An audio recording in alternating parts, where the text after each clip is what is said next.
Slide 1, FMEA, Failure Mode and Effects Analysis. Selamat pagi atau siang Bapak dan Ibu sekalian.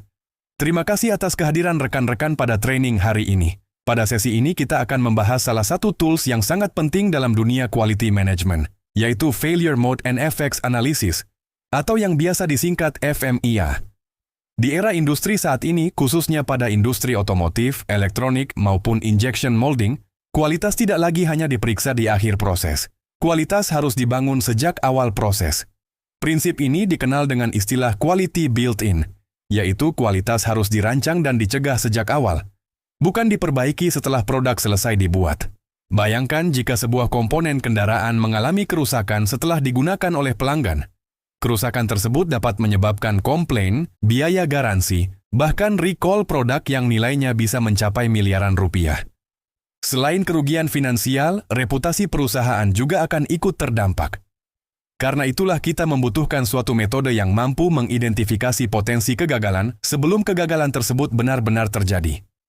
Disinilah FMEA memiliki peran yang sangat penting. FMEA bukan sekadar dokumen yang diisi saat audit. FMEA adalah cara berpikir yang sistematis untuk mengantisipasi risiko, memahami penyebab masalah, dan menentukan tindakan pencegahan sebelum masalah sampai ke pelanggan.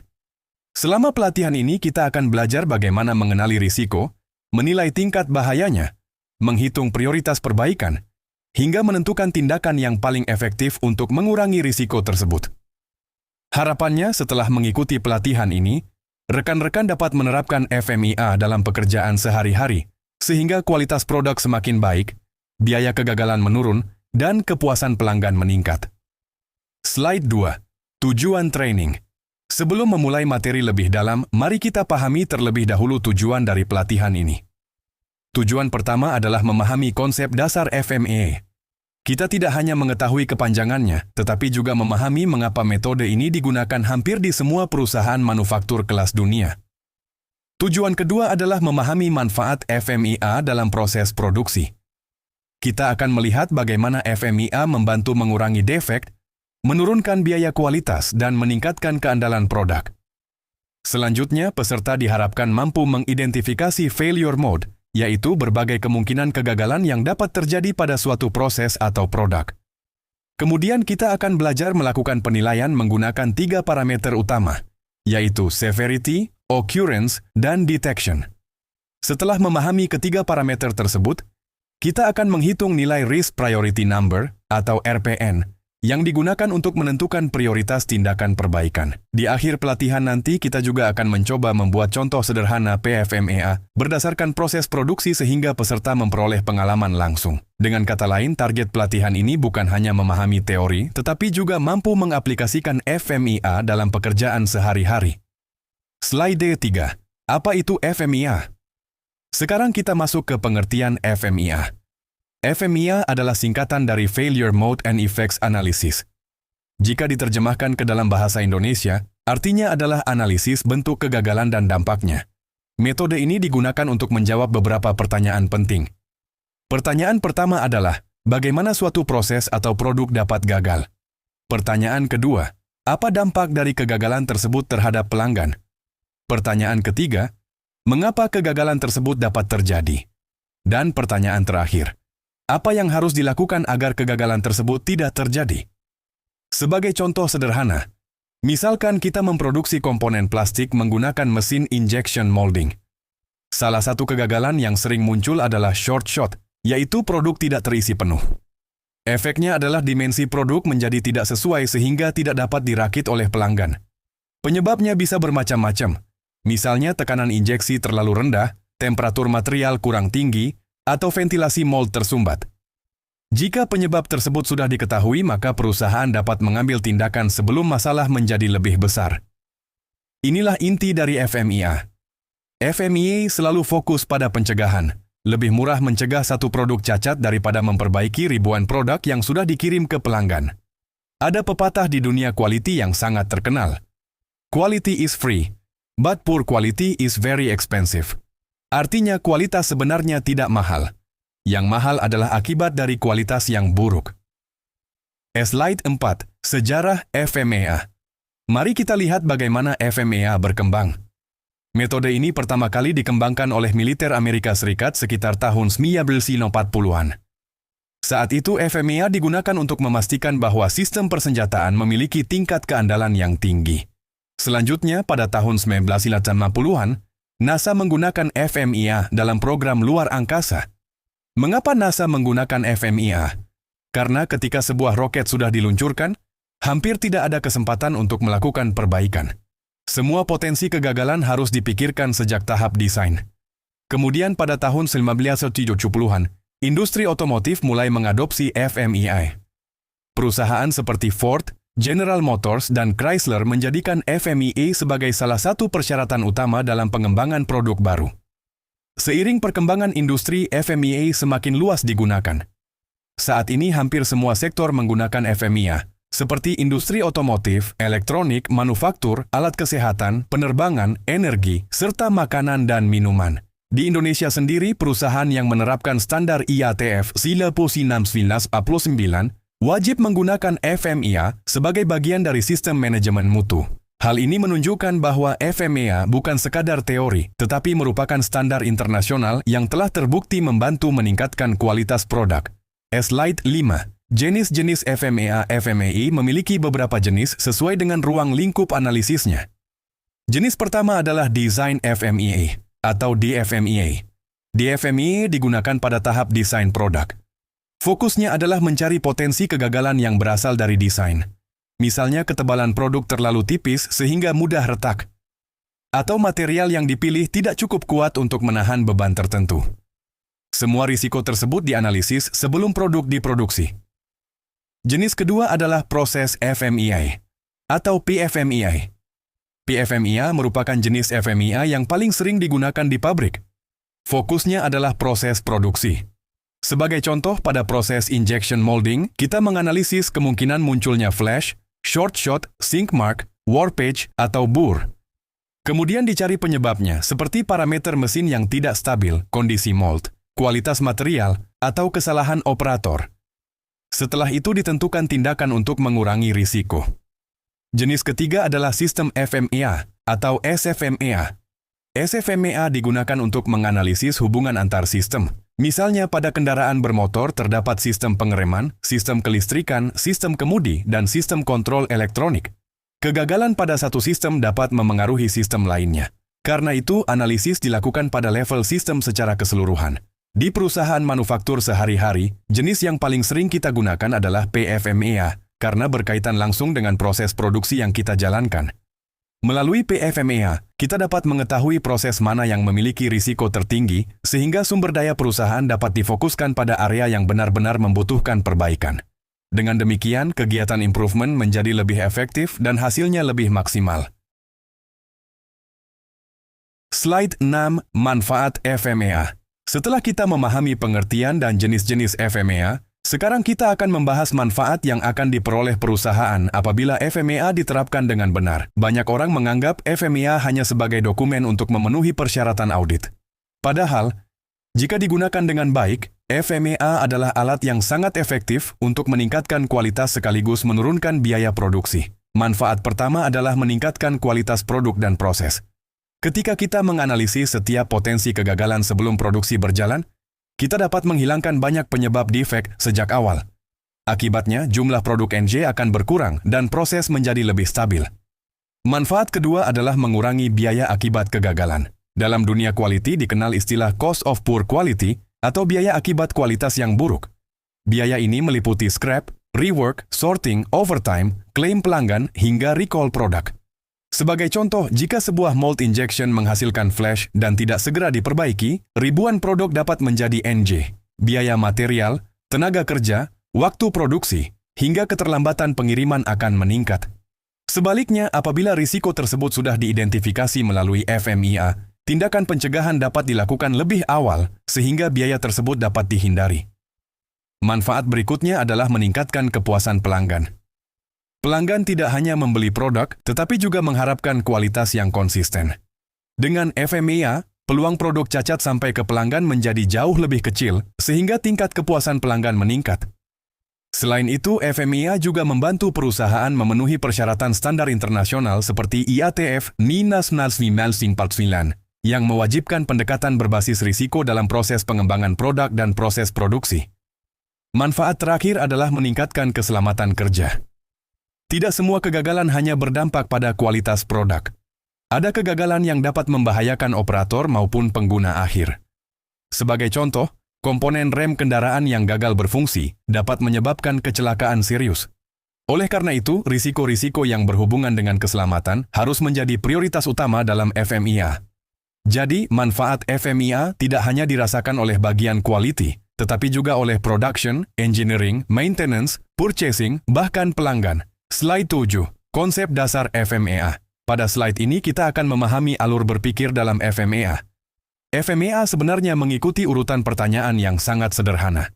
Pertama, kita menentukan fungsi dari suatu produk atau proses. Misalnya, sebuah mold injection memiliki fungsi membentuk produk plastik sesuai gambar teknik. Setelah fungsi ditentukan, kita bertanya, bagaimana fungsi tersebut dapat gagal? Jawaban dari pertanyaan ini disebut failure mode. Contohnya, short shot, flash, warpage, sink mark, dan burn mark. Kemudian kita bertanya lagi, apa akibat dari kegagalan tersebut? Inilah yang disebut failure effect. Sebagai contoh, short shot menyebabkan dimensi produk tidak lengkap sehingga produk tidak dapat dirakit oleh pelanggan. Pertanyaan berikutnya adalah, mengapa kegagalan tersebut bisa terjadi? Jawaban dari pertanyaan ini disebut failure cause.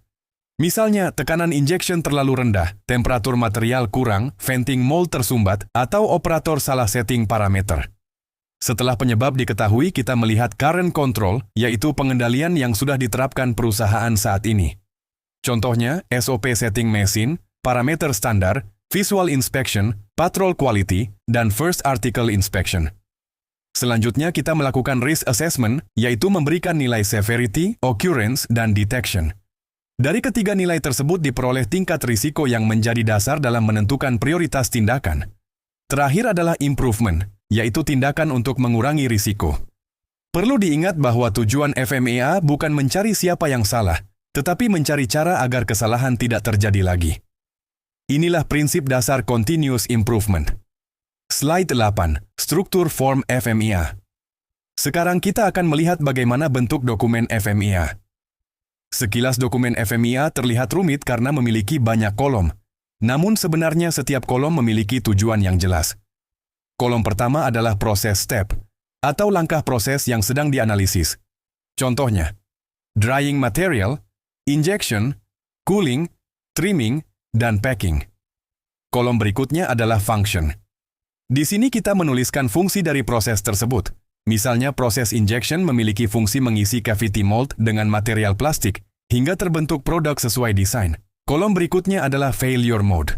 Disinilah kita menuliskan bagaimana proses tersebut dapat gagal. Misalnya short shot, flash, burn, dan warpage. Setelah itu terdapat kolom potential effect. Kolom ini menjelaskan dampak apabila kegagalan tersebut terjadi. Contohnya, produk tidak dapat dirakit, produk bocor, tampilan tidak sesuai, atau customer complaint. Kemudian terdapat kolom potential cost. Disinilah kita menuliskan akar penyebab dari kegagalan tersebut. Misalnya, parameter salah, mold aus, material basah, atau mesin tidak stabil. Kolom berikutnya adalah current control.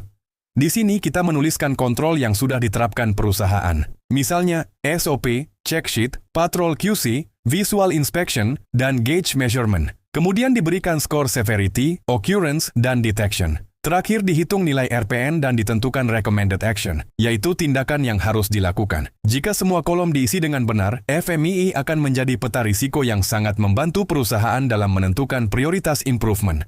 Slide 9. Severity, S. Sekarang kita masuk ke parameter pertama, yaitu severity. Severity berarti tingkat keparahan akibat kegagalan. Perlu dipahami bahwa severity tidak menilai penyebab, tetapi menilai dampaknya apabila kegagalan benar-benar terjadi. Sebagai contoh, bayangkan baut roda kendaraan tidak terpasang dengan benar. Kemungkinan kejadian tersebut mungkin kecil, tetapi apabila benar-benar terjadi, dampaknya sangat serius karena roda dapat terlepas saat kendaraan berjalan. Karena dampaknya sangat besar, maka nilai severity akan sangat tinggi. Sebaliknya, apabila hanya terjadi goresan kecil pada bagian dalam produk yang tidak terlihat pelanggan dan tidak memengaruhi fungsi, maka severity relatif rendah. Secara umum, penilaian severity dapat dipahami seperti berikut. Nilai 10. Kegagalan dapat menyebabkan cedera serius atau membahayakan keselamatan pengguna. Nilai 8-9. Produk kehilangan fungsi utama sehingga pelanggan tidak dapat menggunakannya. Nilai 5-7. Produk masih dapat digunakan tetapi performanya menurun atau tidak sesuai spesifikasi. Nilai 2-4. Kegagalan bersifat minor dan hanya sedikit memengaruhi kualitas. Nilai 1. Tidak ada dampak yang berarti terhadap pelanggan. Yang perlu diingat adalah, severity hampir tidak bisa dikurangi hanya dengan inspeksi.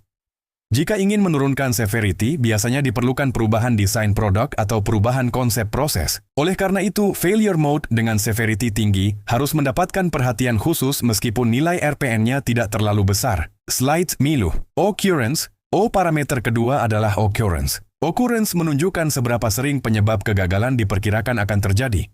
Jika severity berbicara mengenai dampak, maka occurrence berbicara mengenai peluang terjadinya penyebab kegagalan. Misalnya terdapat 2 proses. Proses pertama menghasilkan short shot hampir setiap hari. Proses kedua hanya mengalami short shot 1 kali dalam 6 bulan. Meskipun efeknya sama, nilai occurrence tentu berbeda. Semakin sering masalah muncul, semakin tinggi nilai occurrence. Sebagai gambaran, skor 10. Masalah hampir pasti terjadi dan sangat sering ditemukan. Skor 7-9, masalah sering muncul sehingga memerlukan perhatian serius. Skor 4-6, masalah kadang-kadang terjadi. Skor 2-3, masalah jarang ditemukan. Skor 1, masalah hampir tidak pernah terjadi. Bagaimana cara menilai occurrence? Penilaian tidak boleh berdasarkan perasaan atau dugaan semata. Sebaiknya menggunakan data nyata, misalnya data reject, data customer complaint, data proses produksi, riwayat kerusakan mesin, data audit, dan SPC, atau Statistical Process Control. Dengan menggunakan data, hasil penilaian akan lebih objektif dan dapat dipertanggungjawabkan. Sebagai contoh pada proses injection molding, jika dalam 1 bulan terjadi flash sebanyak 300 kali, sedangkan burn mark hanya 5 kali, maka nilai occurrence flash tentu lebih tinggi.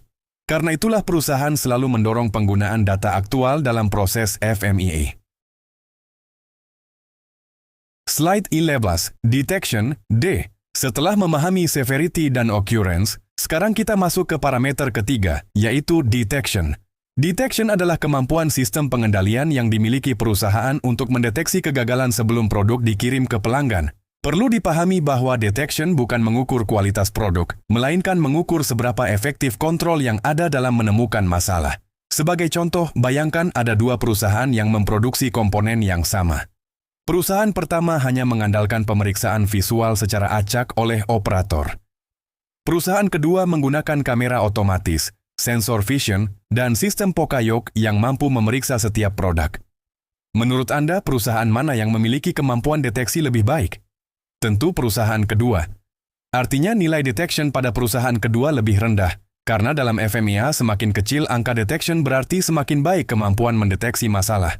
Sebaliknya, jika perusahaan tidak memiliki pemeriksaan sama sekali, maka nilai detection menjadi tinggi karena kemungkinan produk cacat lolos ke pelanggan juga semakin besar. Sebagai panduan, nilai 10. Tidak ada sistem deteksi. Nilai 7-9. Sangat sulit dideteksi. Nilai 4-6. Cukup dapat dideteksi. Nilai 2-3, mudah dideteksi. Nilai 1, hampir pasti terdeteksi sebelum sampai ke pelanggan. Contohnya pada proses injection molding, jika operator hanya memeriksa 1 produk setiap 1 jam, maka peluang produk NG lolos masih cukup besar. Namun jika setiap produk melewati kamera otomatis yang dapat mendeteksi cacat dalam hitungan milidetik, maka kemampuan deteksinya jauh lebih baik. Namun perlu diingat, perusahaan tidak boleh hanya mengandalkan detection. Prinsip utama quality adalah mencegah lebih baik daripada mendeteksi. Artinya perusahaan sebaiknya menghilangkan penyebab masalah daripada hanya menambah jumlah inspeksi. Slide 12, Risk Priority Number, RPN. Sekarang kita masuk ke bagian yang paling dikenal dalam FMEA, yaitu Risk Priority Number atau RPN. RPN digunakan untuk menentukan prioritas risiko yang harus segera diperbaiki. Rumusnya sangat sederhana. RPN sama dengan severity dikali occurrence dikali detection. Mari kita lihat contoh. Misalnya ditemukan failure mode berupa short shot. Tim memberikan penilaian. Severity sama dengan 8. Occurrence sama dengan 5. Dan detection sama dengan 6. Maka RPN sama dengan 8 dikali 5 dikali 6. Hasilnya adalah 240. Angka 240 menunjukkan bahwa risiko tersebut cukup tinggi, sehingga perlu segera dilakukan tindakan perbaikan. Secara umum, RPN tinggi berarti prioritas utama. RPN sedang berarti perlu evaluasi. RPN rendah berarti tetap dipantau. Namun ada satu hal penting yang sering disalahpahami. RPN bukan satu-satunya dasar pengambilan keputusan. Misalnya ada 2 kasus. Kasus pertama, severity sama dengan 10, occurrence sama dengan 2, dan detection sama dengan 2. RPN-nya adalah 40. Kasus kedua, severity sama dengan 5, occurrence sama dengan 6, dan detection sama dengan 6. RPN-nya adalah 180. Kalau hanya melihat RPN, maka kasus kedua terlihat lebih berbahaya. Padahal kasus pertama menyangkut keselamatan pelanggan karena severity bernilai 10. Karena itulah standar terbaru AIAG-VDA tidak lagi hanya mengandalkan nilai RPN. Slide 13. Action Priority, AIAG-VDA. Mulai tahun 2019, AIAG dan VDA memperkenalkan konsep Action Priority atau AP. Mengapa? Karena banyak perusahaan hanya mengejar penurunan angka RPN tanpa memperhatikan tingkat keparahan. Action Priority menggunakan kombinasi severity, occurrence, dan detection untuk menentukan apakah tindakan harus segera dilakukan. Kategori Action Priority terdiri dari 3 tingkat. High, risiko sangat tinggi, harus segera dibuat tindakan perbaikan. Biasanya melibatkan risiko keselamatan, fungsi utama produk, atau regulasi. Medium, risiko masih dapat diterima sementara, tetapi tetap memerlukan improvement. Low, risiko relatif kecil, cukup dilakukan monitoring secara berkala. Keuntungan menggunakan Action Priority adalah perusahaan menjadi lebih fokus pada risiko yang benar-benar penting. Misalnya, meskipun nilai RPN tidak terlalu tinggi, tetapi jika severity mencapai 9 atau 10, maka Action Priority dapat tetap dikategorikan high. Inilah yang membuat AIAG-VDA lebih efektif dibandingkan metode lama. Slide 14, langkah-langkah melakukan FMIA. Sekarang kita akan membahas bagaimana cara membuat FMIA. Langkah pertama adalah membentuk tim. FMIA tidak boleh dibuat oleh satu orang saja. Idealnya melibatkan production, quality, engineering, maintenance, PPIC, purchasing, dan departemen lain yang terkait. Setelah tim terbentuk, tentukan proses yang akan dianalisis. Misalnya proses injection molding. Kemudian identifikasi fungsi setiap proses. Selanjutnya, tentukan kemungkinan failure mode. Setelah failure mode ditemukan, tentukan dampak kegagalannya. Lalu cari penyebab kegagalannya menggunakan teknik seperti 5 Why, fishbone diagram, brainstorming, dan data historis. Kemudian identifikasi kontrol yang sudah dimiliki perusahaan. Setelah itu lakukan penilaian severity, occurrence, dan detection. Hitung nilai RPN atau tentukan action priority. Buat rekomendasi tindakan perbaikan. Tetapkan PIC dan target penyelesaian. Setelah tindakan selesai dilakukan, lakukan evaluasi ulang. Jika risiko sudah turun, FMIA diperbarui. Karena itu FMIA disebut sebagai living document, yaitu dokumen yang selalu diperbarui mengikuti perubahan proses. Slide 15. Contoh failure mode. Sekarang mari kita lihat beberapa contoh failure mode yang sering ditemukan di industri. Pada proses injection molding, misalnya short shot. Material tidak memenuhi seluruh cavity sehingga produk tidak terbentuk sempurna. Flash. Material keluar dari celah mold sehingga muncul kelebihan plastik pada tepi produk. Sink mark. Permukaan produk cekung akibat penyusutan material. Warpage. Produk melengkung sehingga dimensinya berubah. Burn mark. Produk mengalami bekas gosong akibat udara terjebak atau temperatur terlalu tinggi. Burr. Terdapat sisa material tajam yang dapat melukai operator atau pelanggan. Pada proses assembly, contohnya missing part, wrong part, reverse assembly, dan loose bolt. Pada proses painting, contohnya scratch, bubble, orange peel, dan color mismatch. Semua kemungkinan kegagalan tersebut harus didaftarkan terlebih dahulu sebelum dilakukan analisis lebih lanjut. Semakin lengkap identifikasi failure mode, semakin efektif FMIA yang dibuat. Slide 16. Contoh penyebab kegagalan. Setelah mengetahui failure mode, langkah berikutnya adalah mencari penyebabnya. Dalam quality kita mengenal konsep 6M, yaitu man, machine, material, method, measurement, dan environment. Man, contohnya operator kurang terlatih, salah setting mesin, atau tidak mengikuti SOP. Machine, misalnya mold aus, sensor rusak, mesin tidak stabil, atau preventive maintenance terlambat. Material, contohnya material lembab, material tercampur, atau supplier mengirim material di luar spesifikasi. Method, misalnya SOP belum diperbarui, parameter proses tidak standar, atau work instruction tidak jelas. Measurement, misalnya alat ukur belum dikalibrasi, gauge rusak, atau cara pengukuran berbeda antar operator. Environment, misalnya suhu ruangan terlalu tinggi, debu berlebihan, atau kelembapan memengaruhi kualitas material. Dalam praktiknya, kita sering menggunakan fishbone diagram untuk mengelompokkan penyebab berdasarkan 6M tersebut.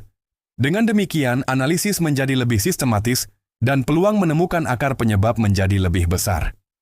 Slide 17. Current Control.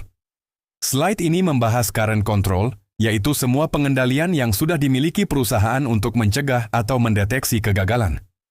Current control dibagi menjadi dua jenis. Pertama, prevention control. Kontrol yang bertujuan mencegah penyebab kegagalan muncul. Contohnya SOP proses, standar parameter mesin, training operator, preventive maintenance, POCAYOK, approval material, dan standard work. Semakin kuat prevention control, biasanya nilai occurrence akan semakin rendah. Kedua, detection control. Kontrol yang bertujuan menemukan kegagalan sebelum produk dikirim ke pelanggan. Contohnya visual inspection, patrol QC, dimensional check, leak test, functional test, vision camera, SPC monitoring, dan audit proses. Detection control yang baik akan menurunkan nilai detection karena peluang menemukan cacat menjadi lebih besar.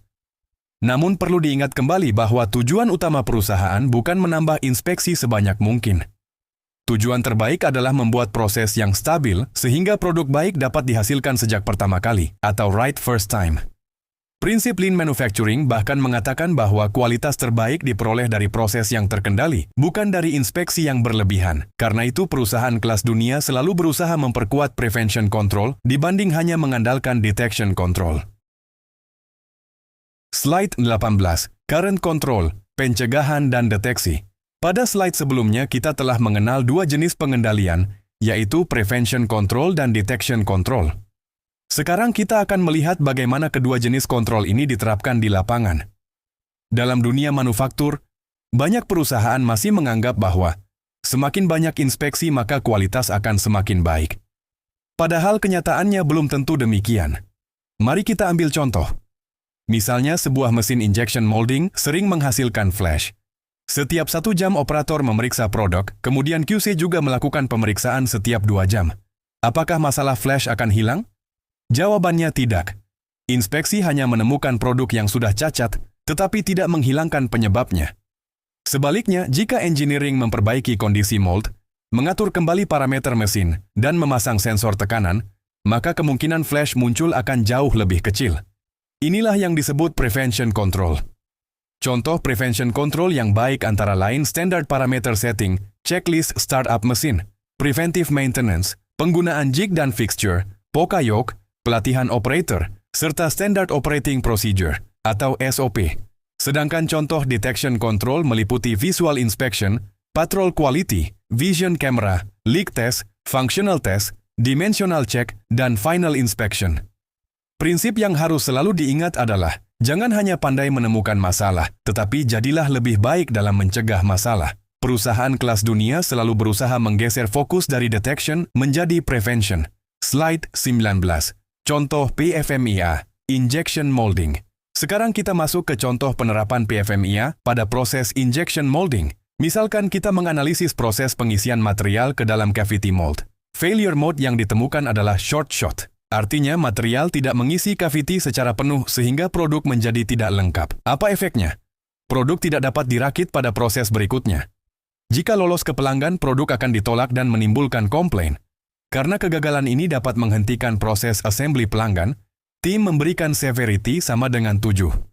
Penyebab yang ditemukan adalah tekanan injeksi terlalu rendah akibat parameter mesin tidak sesuai. Data menunjukkan kejadian ini masih cukup sering, sehingga occurrence sama dengan 5. Saat ini, perusahaan hanya menggunakan pemeriksaan visual oleh operator, sehingga kemungkinan cacat lolos masih cukup besar. Tim memberikan detection sama dengan 5. Maka, RPN sama dengan 7 dikali 5 dikali 5, hasilnya adalah 175. Setelah dilakukan diskusi, tim merekomendasikan beberapa tindakan. Menetapkan parameter standar, memasang monitoring tekanan injection, menambahkan alarm apabila tekanan turun, melakukan training operator, dan memperbarui work instruction. Setelah tindakan selesai, dilakukan evaluasi kembali. Occurrence turun menjadi 2 karena proses lebih stabil. Detection menjadi 3 karena terdapat alarm otomatis. RPN baru menjadi 7 dikali 2 dikali 3, hasilnya adalah 42. Artinya risiko berhasil diturunkan secara signifikan. Inilah tujuan utama FMEA. Slide 20. Contoh PFMEA, Assembly. Sekarang kita lihat contoh lain pada proses assembly. Failure mode yang ditemukan adalah part terbalik. Operator memasang komponen dengan orientasi yang salah. Akibatnya produk tidak dapat berfungsi saat digunakan pelanggan. Severity diberikan nilai 8. Penyebab utama adalah bentuk komponen hampir simetris, sehingga operator sering salah memasang. Occurrence diberikan nilai 4. Detection saat ini hanya berupa pemeriksaan visual oleh QC. Detection diberikan nilai 6. Maka RPN sama dengan 8 dikali 4 dikali 6, hasilnya adalah 192. Apa tindakan terbaik? Banyak orang akan menjawab, tambahkan inspeksi. Padahal itu bukan solusi terbaik. Solusi yang lebih efektif adalah memasang pokayok. Misalnya membuat jig yang hanya memungkinkan komponen dipasang pada posisi yang benar. Dengan cara ini, kesalahan operator hampir tidak mungkin terjadi. Inilah filosofi error proofing. Lebih baik membuat kesalahan tidak mungkin terjadi daripada hanya memeriksa hasilnya. Slide 21. Hubungan FMEA dengan dokumen lain. Banyak orang menganggap FMEA adalah dokumen yang berdiri sendiri. Padahal sebenarnya FMEA memiliki hubungan yang sangat erat dengan berbagai dokumen dalam sistem manajemen mutu. Urutannya biasanya sebagai berikut. Proses flow diagram, PFMEA, control plan, work instruction, produksi, dan inspection. Mengapa urutannya seperti ini? Karena proses flow menunjukkan urutan proses produksi.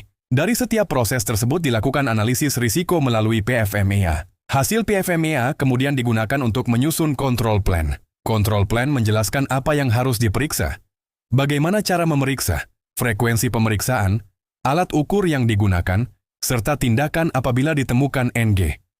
Selanjutnya, isi control plan diterjemahkan menjadi work instruction yang digunakan operator di lapangan. Dengan demikian, semua dokumen saling terhubung. Jika PFMEA berubah, maka control plan juga harus diperbarui. Jika control plan berubah, work instruction juga harus direvisi. Inilah sebabnya FMEA disebut sebagai dasar dalam pengendalian kualitas proses. Slide 22. Best Practice FMEA. Sekarang kita bahas beberapa praktik terbaik dalam membuat FMEA. Yang pertama adalah melibatkan tim lintas departemen. FMEA akan jauh lebih baik jika melibatkan production, quality, engineering, maintenance, PPIC, purchasing, bahkan supplier bila diperlukan. Mengapa? Karena setiap departemen memiliki sudut pandang yang berbeda. Kedua, gunakan data aktual, bukan perkiraan. Data reject, customer complaint, downtime mesin, dan hasil audit akan membuat penilaian lebih objektif. Ketiga, lakukan review secara berkala. FMEA bukan dokumen yang dibuat sekali lalu disimpan di lemari.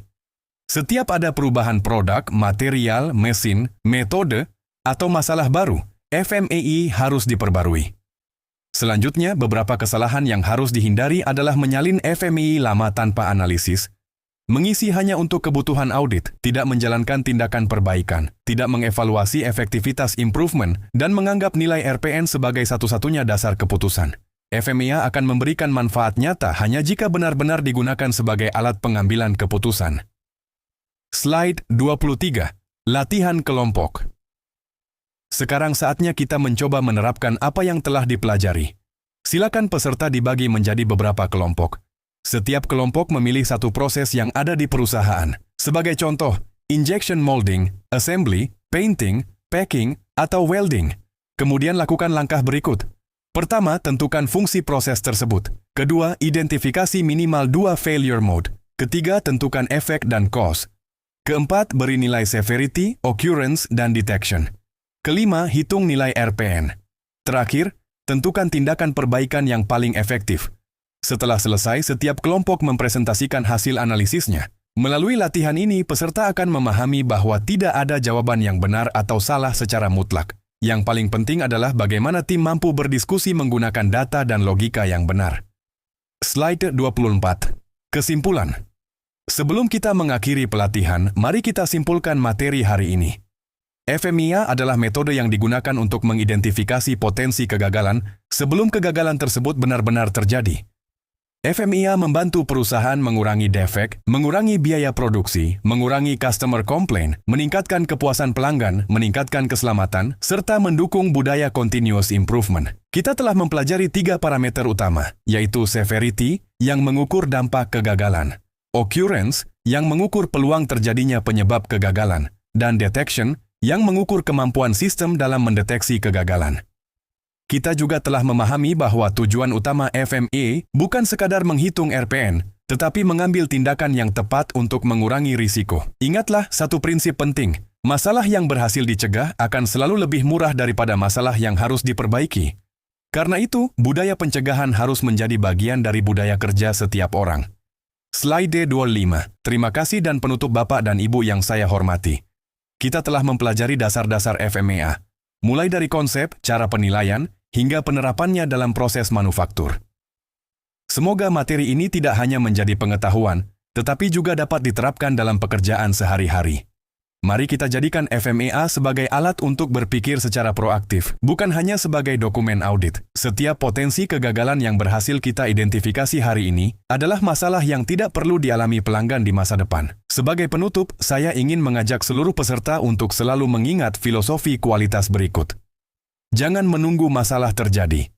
Kenali risikonya, cegah penyebabnya, dan bangun kualitas sejak awal proses. Terima kasih atas perhatian dan partisipasi seluruh peserta selama pelatihan. Apabila ada pertanyaan, pengalaman, atau studi kasus yang ingin didiskusikan, mari kita lanjutkan pada sesi questions and discussion. Terima kasih. Semoga ilmu yang kita pelajari hari ini memberikan manfaat bagi perusahaan, tim, dan perkembangan profesional kita semua.